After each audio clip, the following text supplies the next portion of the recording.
Hi, I'm Chef David Jahnke, and today I want to share a little bit about making Mexican molcajete sauces, or also called salsas. And of course there are many varieties of them, and we just have to go more for what it's about, the technique here, and also the culinary utensil we are using. It's a Prehispanic utensil, basically made out of volcanic rock. It comes from molkaʻxete, which basically comes from the Nahuatl language. That word molcajete, the word right now, comes from, and of course it had been used since pre-Columbian, pre-Hispanic time here in Mexico. A very interesting tool because, well, besides the minerals it apports to the food, also it has a great grinding effect when we use volcanic rock, which is really aged rock with holes inside. And we have the other tool, which is called tejolote. Tejolote, that's basically the hand which we use to grind and mash in our molcajete grinder. Basically we do lots of things with them. You can grind and making, for example, marinadings for meats in certain cases. You can even prepare sweet things in there, for example. You make like some cacao drink, it depends. Usually when people do lots of work with them, they have one for sweet, one for salty, one for spicy. But of course the most common thing is making salsas in them. And making a salsa, or making a molcajete sauce or molcajete salsa, it's not like a recipe. It's more like about the technique we're using and the tool, because it's a pre-Hispanic tool which is recognized also by UNESCO as pre-Hispanic Mexican. And beside that, it's of course the ingredients who are native to here, which have been used in the pre-Hispanic time or in the old days to make molcajete sauces, and also in the mestiza cuisine, and also right now in the normal Mexican cuisine which we have these days. No? So it's not like that you have to give out a recipe and say, so this is like a molcajete sauce which has to be red and you have to use those ingredients, or this one, when you have a green one, you have to use this one. It's not about that. You can actually use lots of varieties of ingredients, and you can play with the flavors. You can make them sweet, you can make them sour, you can make them bitter, you can make them spicy. You can actually add protein to it, like in the old days when we would add kind of insects or certain type of bugs into our sauces.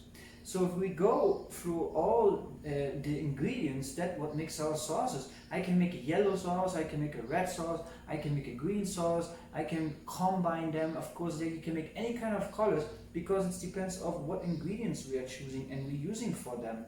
Same with the fruits. If I'm going to add some, let's say, sweet fruit like guavas, or if I'm going to add some mango, now I have a sweet flavor. If I add some lime or lemon, Mexican lemon, or add some tamarind, now I get a bit more of the sour flavor, no? So that's when we play and when we can also get creative. And there's also items, for example, like, what about cacao seeds? Also very native to Mexico. It's also great to add some cacao seeds to molcajete sauce. That would create us the bitter flavor in that case. So there's many options and many different colors and flavors we can create. It's the technique. I always recommend we should roast our ingredients much as possible if they are fresh, so we don't add just like raw ingredients to the molcajete grinder, because now that gives us like that roasty barbecue flavor to it, which we kind of additional like, and also of course gives us a little bit of dark particles to our sauce and a bit of darker color. No? We can roast everything on the comal pan, which usually we have, for example, those metal comal pans which come with the stove. When we roast things on the comal pan, those are made of iron. You can also use clay comal pans. We never use oil. That's nothing from the Prehispanic cuisine. We don't use it. But at home you also can, for example, buy those small, simple cast iron pans, which are very easy and simple. They work on a gas stove or just normal stove too, or even a cast iron pan does the same effect. It's about heating up dry, very hot, and then roasting the ingredients. And I'm going to use today to show you, of course, the molcajete grinder. If you don't have a molcajete grinder, you can do the same thing, just roast everything and then put everything into the blender. That's fine too. Usually most of the restaurants do that and use the molcajete more as a representative place into the center in the table, where you can fill up now the sauce and people can enjoy it as a dip. No, molcajete sauce you should make fresh. That's always good, but it would stay still good for about 1 or 2 days, or even a bit more in the fridge if you have the correct temperatures. But well, let's first analyze now what ingredients we can use for molcajete sauce.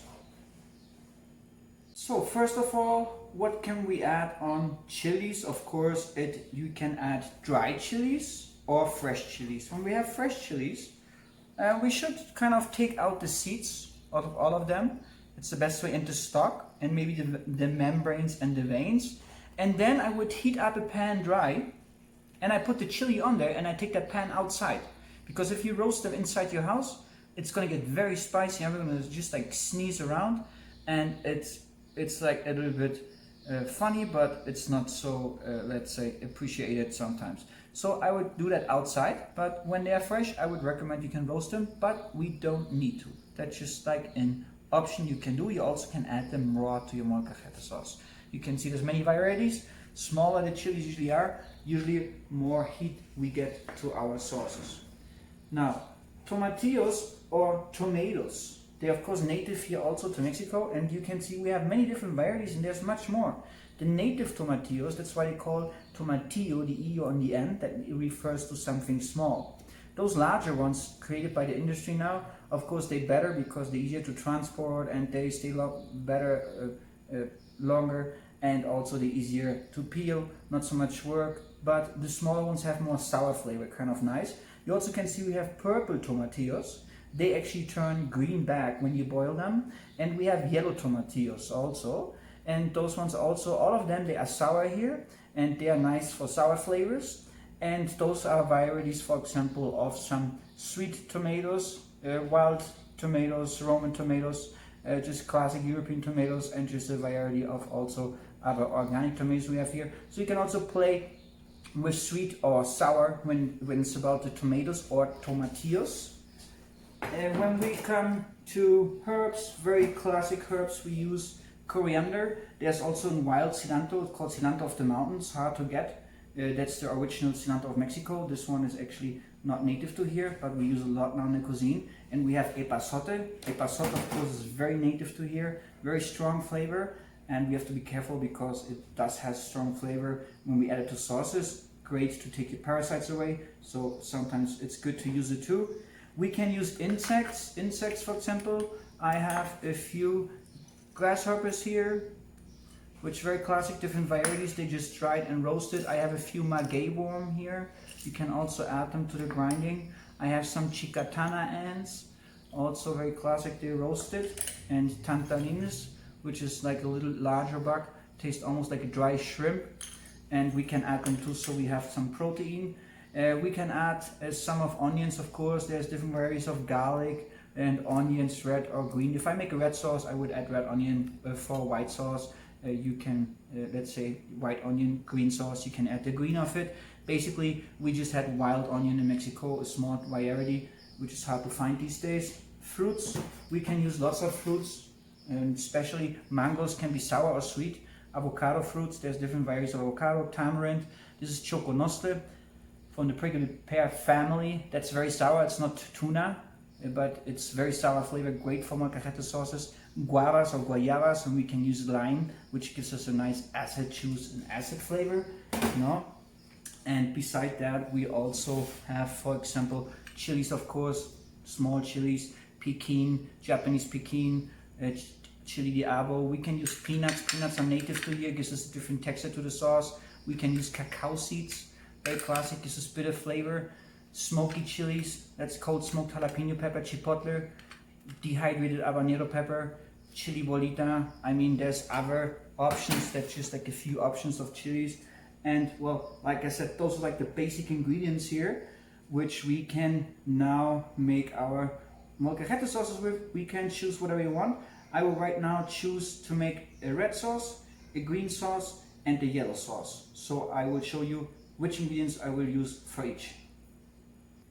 So now next thing is we have everything cut. We have for the red sauce, we have for the yellow sauce, for the green sauce. Like I said, you can choose your ingredients. I gave you many options. If we want to add some salt to it, you can use some Himalayan salt, probably the best for us these days. And if we have lemons, of course, or lime, we don't want to roast them. We want to use the juice, the juice and you add that in the beginning. And actually it also helps that if you have dried chilies, you just cut them in small pieces and let them soak with the lime juice, not with water, because you wash off the flavor. Those are cold smoked peppers. You want to preserve them. And then everything which is fresh I will just roast, but of course not the herbs. The herbs we just add on the end or in the beginning, the grinding. You don't have to add heat to the herbs, just to the other ingredients. We will roast them nice, cook them basically through, and then grind them. The grinding part is of course difficult. Like I said, choose always black metates. Black is better material usually. Natural volcanic rock we want to choose of course always, and you have to cure them. To cure them you can take sea salt works great because it washes good off. You can also use rice, but then you have all the starch inside. In the old days people just use sand to clean it off. And you do it as much as you need until it's clean. So now once everything is roasted, I would show you how to grind it. And to grind it we have to get some force to it. Hold the tejolote strong in your hand like that. Don't try to make circles just like this. You have to add some force to it, and also use your body weight, you know. Focus on the ingredient, add first the solid ingredients, start with the chilies and everything what's tough, because tomatoes and tomatillos, they're very easy to grind. And then you go on the iron and you will circle it, mash it in until you see it's very nice, ready, and mash, and then you start adding little by little the other ingredients. Make it slowly. If you don't want to make that work, just put everything into the blender, and that also works.